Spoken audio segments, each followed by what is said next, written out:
ਅੱਲਾ ਦੀ ਕਸਮੇ ਪਿਆਰ ਹੋਵੇ ਤੇ ਇਹੋ ਜਿਹਾ ਹੋਵੇ, ਮੁਹੱਬਤ ਹੋਵੇ ਤੇ ਇਹੋ ਜਿਹੀ ਹੋਵੇ। ਮਾਪਿਆਂ ਦਾ ਕੱਲਾ ਕੱਲਾ ਪੁੱਤਰ, ਉਹਨੂੰ ਪਿਆਰ ਹੋ ਗਿਆ ਉਹਦੇ ਚਾਚੇ ਦੀ ਧੀ ਨਾਲ, ਤੇ ਆਪਦੀ ਮਾਂ ਨੂੰ ਕਹਿੰਦਾ ਹੈ ਕਿ ਮਾਂ ਜਾ ਕੇ ਚਾਚੇ ਘਰੋਂ ਮੇਰਾ ਰਿਸ਼ਤਾ ਤੇ ਪੁੱਛ ਕੇ ਆ। ਤੇ ਮਾਂ ਹੁੰਦੀ ਕਹਿੰਦੀ ਠੀਕ ਹੈ ਪੁੱਤਰ ਚਲੀ ਜਾਨੀ ਆ, ਕਿਉਂਕਿ ਪਿਓ ਉਹਦਾ ਮਰ ਗਿਆ ਸੀ, ਕੱਲਾ ਪੁੱਤਰ ਸੀ।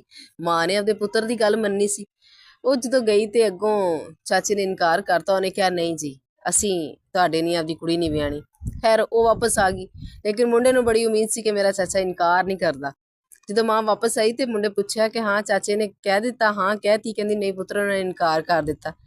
ਉਹ ਅੱਗੋਂ ਮੁੰਡਾ ਕਹਿੰਦਾ ਕਿ ਮਾਂ ਆਪਣੇ ਰਿਸ਼ਤੇਦਾਰਾਂ ਚੋਂ ਕੋਈ ਜਿਨ੍ਹਾਂ ਦੀ ਉਹ ਗੱਲ ਮੰਨਦੇ ਨੇ ਉਹ ਬੰਦੇ ਵਿੱਚ ਪਾ ਲੈ, ਉਹਨਾਂ ਨੂੰ ਲੈ ਜਾ, ਲੇਕਿਨ ਮੈਂ ਵਿਆਹ ਇੱਥੇ ਹੀ ਕਰਾਉਣਾ ਹੈ, ਨਹੀਂ ਤਾਂ ਮੈਂ ਵਿਆਹ ਨਹੀਂ ਉਹ ਕਰਾਉਣਾ ਸਾਰੀ ਜ਼ਿੰਦਗੀ। ਇੰਨੀ ਗੱਲ ਯਾਦ ਰੱਖ ਲਾ। ਤੇ ਮਾਂ ਦਾ ਕੱਲਾ ਕੱਲਾ ਪੁੱਤਰ ਸੀ। ਮਾਂ ਪਰੇਸ਼ਾਨ ਹੋ ਗਈ। ਉਹਨੇ ਕਿਹਾ ਮੇਰੇ ਪੁੱਤਰ ਦੀ ਖੁਆਇਸ਼ ਹੈ ਤੇ ਪੂਰੀ ਤਾਂ ਮੈਂ ਲਾਜ਼ਮੀ ਕਰਨੀ ਹੈ। ਮਾਂ ਨੇ ਉਹ ਬੰਦੇ ਇਕੱਠੇ ਕੀਤੇ ਜਿਨ੍ਹਾਂ ਦੀ ਜ਼ਾਹਰੀ ਗੱਲ ਆ ਹਰ ਰਿਸ਼ਤੇਦਾਰੀ 'ਚ ਕੋਈ ਨਾ ਕੋਈ ਬੰਦਾ ਇਹੋ ਜਿਹਾ ਹੁੰਦਾ ਹੈ ਜਿਨ੍ਹਾਂ ਦੀ ਕੋਈ ਨਾ ਕੋਈ ਅਗਲੇ ਗੱਲ ਮੰਨਦੇ ਨੇ। ਹੁਣ ਉਹ ਬੰਦੇ ਲੈ ਕੇ ਜਾਂਦੀ ਹੈ ਤੇ ਉਹ ਨਾ ਰਿਸ਼ਤੇ ਵਾਸਤੇ ਖੈਰ ਹਾਂ ਕਰ ਦਿੰਦੇ ਨੇ ਕਿ ਠੀਕ ਹੈ ਅਸੀਂ ਰਿਸ਼ਤਾ ਆਪਦੀ ਬੇਟੀ ਦਾ ਤੁਹਾਡੇ ਬੇਟੇ ਨਾਲ ਕਰ ਦਿਆਂਗੇ, ਸਿਰਫ ਗੱਲ ਕਰਦੇ ਨੇ।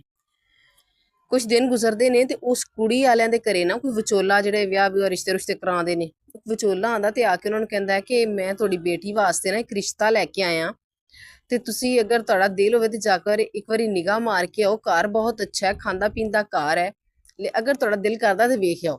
ਉਹਨਾਂ ਨੇ ਕਿਹਾ ਜ਼ਾਹਰੀ ਗੱਲ ਆ, ਮਾਂ ਪਿਓ ਨੂੰ ਇਹੀ ਹੁੰਦਾ ਕਿ ਸ਼ਾਇਦ ਸਾਡੀ ਧੀ ਕਿਤੇ ਉਸ ਜਗ੍ਹਾ ਤੇ ਜਾ ਕੇ ਸੁਖੀ ਵਸਣ ਲੱਗ ਪਵੇ, ਅੱਛਾ ਖਾਂਦਾ ਪੀਂਦਾ ਘਰ ਹੈ। ਉਹ ਜਦੋਂ ਜਾਂਦੇ ਨੇ ਜਾ ਕੇ ਵੇਖਦੇ ਨੇ ਤੇ ਹਰ ਕਮਰੇ 'ਚ ਏਸੀ ਲੱਗਾ, ਗੱਡੀਆਂ ਟਾਇਲ ਪੱਥਰ ਲੱਗਾ, ਨੌਕਰ ਚਾਕਰ, ਹਾਂਜੀ। ਉਹ ਵੇਖ ਕੇ ਨਾ ਬੇਈਮਾਨ ਹੋ ਜਾਂਦੇ ਮਾਂ ਪਿਓ। ਉਹਨਾਂ ਨੇ ਕਿਹਾ ਨਹੀਂ ਅਸੀਂ ਆਪਦੀ ਧੀ ਇੱਥੇ ਹੀ ਵਿਆਹਣੀ ਹੈ। ਖੈਰ ਉਹ ਉੱਥੇ ਗੱਲ ਕਰੇ ਆਂਦੇ ਕਿ ਅਸੀਂ ਆਪਦੀ ਧੀ ਇੱਥੇ ਹੀ ਵਿਆਹਣੀ ਹੈ। ਹੁਣ ਹੁੰਦਾ ਕੀ ਹੈ, ਕਿੱਸਾ ਮੁਖਤਸਰ ਕੇ ਉਸ ਲੜਕੀ ਦੀ ਸ਼ਾਦੀ ਉਧਰ ਕਰ ਦਿੰਦੇ ਜਿੱਧਰੋਂ ਬਾਅਦ ਚ ਰਿਸ਼ਤਾ ਵੇਖ ਕੇ ਆਉਂਦੇ ਨੇ। ਹੁਣ ਚਾਚੇ ਦਾ ਪੁੱਤਰ ਵੇਂਦਾ ਕਿ ਇਹਨਾਂ ਕੀਤੀ ਕਿਹੜੀ, ਮੇਰੇ ਨਾਲ ਗੱਲ ਵੀ ਇਹਨਾਂ ਨੇ ਹਾਂ ਵੀ ਕਰ ਦਿੱਤੀ ਤੇ ਧੀ ਵੀ ਅਗਾਂ ਵਿਆਹ ਦਿੱਤੀ। ਖੈਰ ਉਹਨਾਂ ਪਿਆਰ ਕਰਦਾ ਸੀ। ਉਹ ਜੀ ਹੋਇਆ ਕੀ, ਉਹ ਕੁੜੀ ਕੋਈ 4 ਮਹੀਨੇ 5 ਮਹੀਨੇ 6 ਮਹੀਨੇ ਤੱਕ ਕੋਈ ਨਾ ਸੁਖੀ ਵਸੀ। ਜਦੋਂ 7ਵਾਂ ਮਹੀਨਾ ਆਇਆ ਨਾ ਉਸ ਕੁੜੀ ਦੀ ਸੱਸ ਮਰ ਗਈ। ਉਹ ਜਦੋਂ ਸੱਸ ਮਰੀ ਨਾ ਤੇ ਉਹਦੇ ਬੰਦੇ ਕੀ ਕੀਤਾ, ਉਹਦੇ ਬੰਦੇ ਨੇ ਉਸ ਘਰ ਨੂੰ ਨਾ ਇੱਕ ਡੇਰਾ ਬਣਾ ਲਿਆ।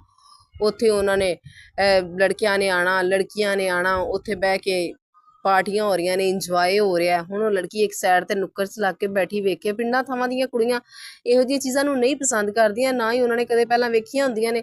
ਅਗਰ ਵੇਖੀਆਂ ਵੀ ਹੋਣ ਫਿਰ ਵੀ ਉਹ ਪਸੰਦ ਨਹੀਂ ਕਰਦੀਆਂ, ਕਿਉਂਕਿ ਲੈ ਕਿੱਥੇ ਤੇਰਾ ਖਸਮ ਸਾਧਨ ਨੂੰ, ਉਹਨੂੰ ਕਿਹਾ ਬਾਜੀ ਆਈਏ, ਆਹੋ ਸਿਰ ਬਣ ਕੇ ਲੜਨ ਹੀ ਆਈ ਆ। ਕਿੱਡੀ ਤੇਰੀ ਗੱਜ ਜ਼ਬਾਨ ਚੱਲਦੀ ਏ, ਸਾਡੇ ਭਰਾ ਦੇ ਸਿਰ ਤੇ ਬੋਲਣੀ ਏ।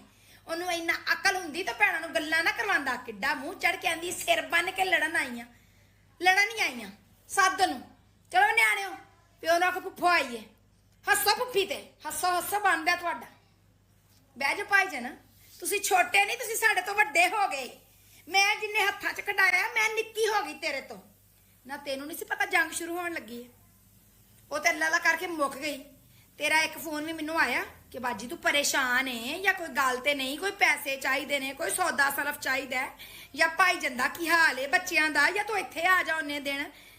ਡਰ ਡਰ ਕੇ ਮੇਰਾ ਬੀਪੀ ਉਤਾਂ ਤੇ ਠਾਂ, ਮੈਨੂੰ ਕਦੀ ਦੰਦਲ ਪਵੇ, ਕਦੀ ਸ਼ੂਗਰ ਲੋ, ਕਦੀ ਕੁਛ। ਤੂੰ ਇੱਕ ਵਾਰੀ ਪੁੱਛਿਆ? ਤੇਰਾ ਭਾਈਜਨ ਵੀ ਮੇਰਾ ਮਜ਼ਾਕ ਕਰਾਵੇ, ਵਾਵਾ ਤੇਰੇ ਪੇਕੇ ਨੇ ਭਰਾ ਨੇ ਇੱਕ ਫੋਨ ਨਹੀਂ ਕੀਤਾ, ਭੈਣ ਦੀ ਤਬੀਅਤ ਜੰਗ ਦੇ ਦੌਰਾਨ ਖਰਾਬ ਹੋ ਗਈ।